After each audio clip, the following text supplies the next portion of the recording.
Assalamu alaikum students, welcome back to my channel.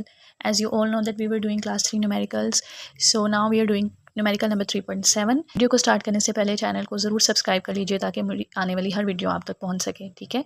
सो आज हम अपना लेक्चर स्टार्ट कर रहे हैं। numerical number 3.7 है क्लास 9 फिजिक्स का। अ cyclist weighing 55 kg rides a bicycle of mass 5 kg, ठीक है। अब यहाँ पर सपोज करें कि हमारे पास कोई बाइसिकल है, ठीक है। उसके ऊपर कोई जो है वो साइकिलिस्ट बैठा हुआ है, ठीक है। कोई साइकिलिस्ट बैठा उस बाइसिकल को चला रहा है। उसका मैस 5 kg का है, बाइसिकल का मैस 5 kg का है, और वो जो उसके ऊपर साइकिलिस्ट बैठा हुआ उसका वेट कितना है, 55 kg उसका वेट है, ठीक है।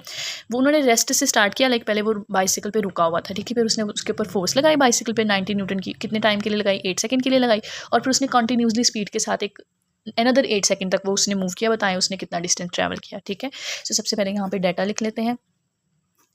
सो हमें यहाँ पे पता लग गया कि एक मैस हमें दिया हुआ है M1 साइकिलिस्ट का 55 kg, एक मैस M2 दिया हुआ है हमें साइकिल का 5 kg। साइकिलिस्ट फोर्स अप्लाई करता है 90 न्यूटन की फोर्स अप्लाई करता है। कितने टाइम के लिए अप्लाई करता है? पहला टाइम T1 दिया हुआ है 8 सेकंड का, ठीक है। फिर दोबारा से वो गाड़ी मूव करती, साइकिल मूव करती है कांस्टेंट स्पीड के साथ। फिर कितने टाइम के लिए? अनदर 8 सेकंड, ठीक है। फिर दूसरा टाइम हमें कितना दिया हुआ है? T2 and other 8 second. हमने क्या फाइंड करना है? Total distance S find out करना है। हम टू फाइंड में लिखेंगे कि हमने टोटल डिस्टेंस फाइंड आउट करना है।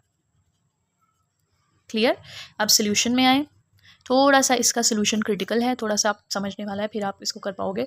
So total distance find out करने के लिए इस न्यूमेरिकल में साइकिलिस्ट जो है वो डिफरेंट टाइम्स के ऊपर वो मूव कर रहा है। हमने पहले फर्स्ट 8 सेकंड में बताना है उसने कितना डिस्टेंस कवर किया, फिर बताना है सेकंड 8 सेकंड में कितना डिस्टेंस कवर किया, फिर उन दोनों डिस्टेंस को हमने सम करके टोटल डिस्टेंस निकालना है, ठीक है। सो हम पहले डिस्टेंस S1 निकालेंगे।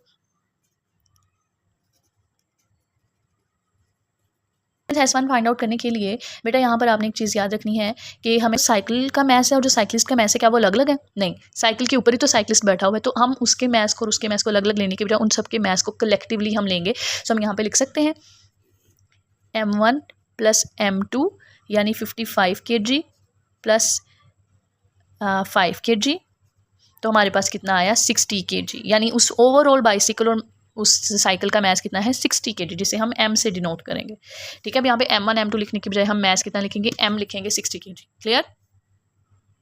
अब ये डिस्टेंस फाइंड आउट करने के लिए स्टूडेंट्स यहाँ पे आप देखो मैस हमारे पास आ गया 60 kg, ठीक है। लेकिन बेटा यहाँ पर एक चीज़ है आपने याद रखना है, यहाँ पर इस फॉर्मूले में डिस्टेंस निकालने के लिए साइकिल का पहला मैस वेलोसिटी कितनी थी? रेस्ट पे पड़ी थी उस टाइम पे, उसकी वेलोसिटी कितनी थी? 0 थी। VI हमारे पास कितना है? 0 है, ठीक है, इनिशियल वेलोसिटी। लेकिन यहाँ पे आप डाटा में इनिशियल वेलोसिटी भी लिख सकते हो। VI कितनी है? 0। ओके स्टूडेंट्स, यहाँ पर मैंने न्यूटन का सेकंड लॉ अप्लाई किया है। ये मैंने क्यों अप्लाई किया है इसको हम पहले बाद में मैं आपको बताती हूँ। पहले मैं यहाँ पे आपको एक और चीज़ देखें स्टूडेंट। यहाँ पे हमें एक तो मैथ्स दिया हुआ है और एक हमें फोर्स दी हुई। अभी आपने सिर्फ यहाँ से यहाँ तक रहना है और इसमें देखना है कि हमें कितना डाटा, क्या चीज़ें गिवन है और हमने क्या फाइंड आउट करना है। यहाँ से यहाँ तक 8 सेकंड के अंदर हमने डिस्टेंस फाइंड करना है। उस डिस्टेंस को फाइंड करने के लिए उन्होंने हमें मैथ्स भी दिया हुआ है, फोर्स भी दिया हुआ है और टाइम भी दिया हुआ है और साथ में इनिशियल वेलोसिटी भी दी हुई है, सही। अगर आप डिस्टेंस का फॉर्मूले की बात करें तो डिस्टेंस के फॉर्मूले के लिए अगर हम इक्वेशन ऑफ मोशन में जाएँ तो वहाँ पर सेकेंड इक्वेशन ऑफ मोशन जो है वो अगर मैं यहाँ पे लिखूँ, by applying second equation of motion, क्या होती है second equation of motion? S is equals to VIT plus 1/2 AT का स्क्वायर, ये होती है सेकेंड इक्वेशन ऑफ मोशन। अब ये फर्स्ट 8 सेकंड में डिस्टेंस निकालने के लिए मेरे पास इनिशियल वेलोसिटी भी होनी चाहिए, टाइम भी होना चाहिए, एक्सेलरेशन भी होनी चाहिए और टाइम भी होना चाहिए। इनिशियल वेलोसिटी 0 है, टाइम भी दोनों तरफ 8 है, लेकिन एक्सेलरेशन नहीं है। वो एक्सेलरेशन हम उस न्यूटन के सेकेंड लॉ से निकालेंगे। क्लियर?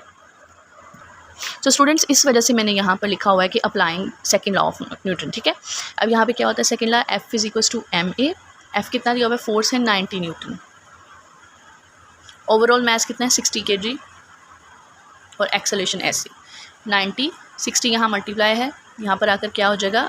डिवाइड हो जाएगा और इधर क्या रह जाएगी? एक्सेलरेशन। अब 90 को हम 60 पे डिवाइड करेंगे, पास आया इनिशियल वेलोसिटी क्या थी? 0, time 8 second 1/2, acceleration 1.5, time 8 second का होल स्क्वायर। 0 को 8 से मल्टीप्लाई किया 0, 1/2, 1.5, 8 का स्क्वायर कितना होता है? 64 अब इस सबको इन दोनों को मल्टीप्लाई करके 2 पे हम क्या कर देंगे, डिवाइड कर देंगे, सही है। So 64 multiply by 1.5 divided by 2 we get 48। इसका मतलब है जो उसने फर्स्ट डिस्टेंस कवर किया ना पहले 8 सेकंड के अंदर, वो कितना कवर किया, 48 मीटर। अब हम निकालेंगे second distance S2। Distance S2 निकालने के लिए भी यहाँ पर एक और चीज़ है। अगर हम अपने डाटा के अंदर दोबारा जाएँ तो यहाँ पे लिखा हुआ है then he continue at a constant speed for another 8 second. वो अगले 8 सेकंड के लिए भी मूव करता है, लेकिन किसी कांस्टेंट स्पीड के साथ मूव करता है, वो स्पीड उसकी चेंज नहीं होती। अब वो स्पीड है कितनी, हमें तो वो स्पीड पता ही नहीं है, क्योंकि फर्स्ट स्पीड तो 0 थी, तो सेकंड अगर वो मूव करा तो वो 0 तो नहीं होगी, वो तो कोई वैल्यू होगी वेलोसिटी की। तो हमें पहले वो वेलोसिटी की वैल्यू निकालनी पड़ेगी, फिर उसको किसी डिस्टेंस के फॉर्मूला में पुट करके डिस्टेंस S2 निकालेंगे, ठीक है। अब स्टूडेंट्स, अगर मैंने ये रेस्ट की थी, ये बॉडी रेस्ट पर थी, इस टाइम पे मैंने इस वेलोसिटी को क्या नाम दिया था, इनिशियल वेलोसिटी। ऑब्वियसली जब वो मूव करके किसी न्यू वेलोसिटी से मूव कर रही होगी, वो कांस्टेंट वेलोसिटी होगी, तो वो कौन सी वेलोसिटी होगी, वो फाइनल होगी। हमें इनिशियल वेलोसिटी दी हुई है, हमने फाइनल नहीं, पहले हम फाइनल वेलोसिटी निकालेंगे, क्लियर। फिर उसको हम डिस्टेंस के फॉर्मूले में पुट करके डिस्टेंस निकालेंगे, ठीक है। अब इनिशियल वेलोसिटी दी हो, टाइम दिया हो और फाइनल वेलोसिटी, अब वेलोसिटी फाइंड आउट करने के लिए हम first equation of motion apply करेंगे। यहाँ पे लिखेंगे by applying first equation of motion, clear. अब वो क्या होती है, वो होती है VF is equals to VI plus AT। Final velocity हमने फाइंड करनी थी, VI मतलब जब वो रेस्ट पे थी वो 0 थी, एक्सेलरेशन अभी फाइंड आउट की थी, वो हमारी आई थी 1.5, और टाइम हमें कितना दिया हुआ था बाद में भी 8 सेकेंड। अब आपने सिंपल 1.5 को 8 से मल्टीप्लाई करना है, 12, यानी कि पहले जब वो रुकी थी तो वो 0 पे थी, जब वो मूव करिए कांस्टेंट स्पीड के साथ तो वो कितनी स्पीड है, 12 है, क्लियर। अभी फाइनल वेलोसिटी आ गई, सही। अब जो डिस्टेंस सेकंड डिस्टेंस फाइंड करना है, उसके अंदर हमें दो चीज़ें दी। जो फर्स्ट डिस्टेंस था उसमें मैं फोर्स दी थी, तो पहले हमें फोर्स का फॉर्मूला लगाना पड़ा, लेकिन जो सेकंड डिस्टेंस है उसमें सिर्फ हमें टाइम दिया हुआ और स्पीड दी हुई है, तो हम सेकंड डिस्टेंस के फॉर्मूले से हम आसानी से फॉर्मूला लगाएंगे S2 फाइंड आउट करने के लिए, VFT, ठीक है। ये एक जनरल फॉर्मूला है, S is equals to VT, formula हमने बहुत दफ़ा पढ़ा हुआ है, S is equals to VT, ये फॉर्मूला पढ़ा है ना। S2 हम फाइंड करें तो मैंने यहाँ पे 2 लगा दिया, और वो वेलोसिटी हम कौन सी यूज़ करें, हम पहली वाली नहीं, हम बाद वाली यूज़ करें, इसलिए यहाँ पे F लगा के क्लियर कर लें कि आप कौन सा वैल्यू लगाएंगे, ठीक है। सो 12 हमारे पास आई थी फाइनल वेलोसिटी, और टाइम कितना लगा था उसको भी 8 सेकेंड। अब 12 को हम 8 से मल्टीप्लाई करेंगे, वी गेट 96। सो दूसरा डिस्टेंस जो उसने कवर किया 12 मीटर पर सेकंड की वेलोसिटी के साथ, वो कितना आया, 96, ठीक है। फर्स्ट कितना आया था 48 और सेकंड कितना आया 96। अब आप यहाँ पे लिखोगे टोटल